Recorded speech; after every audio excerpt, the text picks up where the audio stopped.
Once upon a time, when the forests were still dense and the rivers flowed as clear as glass, there lived a young man named Jaka Tingkir.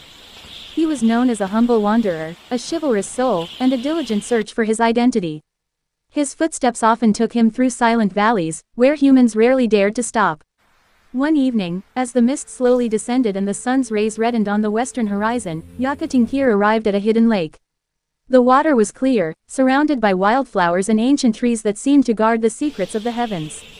Suddenly, a gentle breeze blew.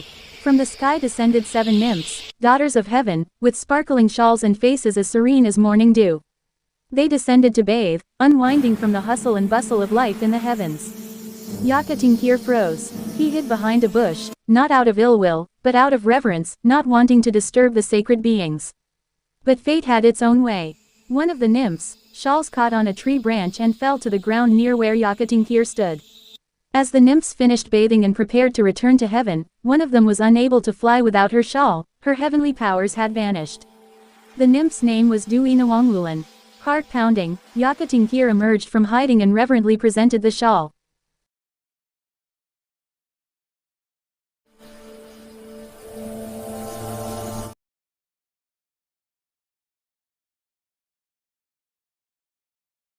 However, unwinding did not return immediately. Whether out of gratitude or a whisper of fate, she chose to remain on Earth for a while.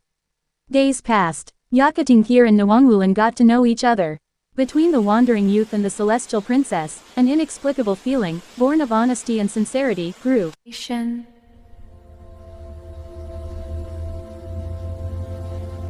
But happiness on Earth is never eternal. One night, a light descended from the sky. 6 other nymphs came to fetch her. Unwinding's time on Earth was over. Before leaving, she said softly to Jaka Tingkir, "True love doesn't always require possessiveness. I'm returning to heaven, but my prayers will always be with you." The light disappeared. The lake fell silent again. Jaka Tingkir stood for a long time at the water's edge, gazing at the sky, which now seemed even further away.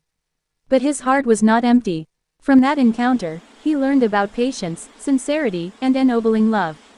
One day, Jaka Tingkir would step into his great destiny, becoming an important figure in Java, with a soul tempered by this brief encounter between earth and heaven.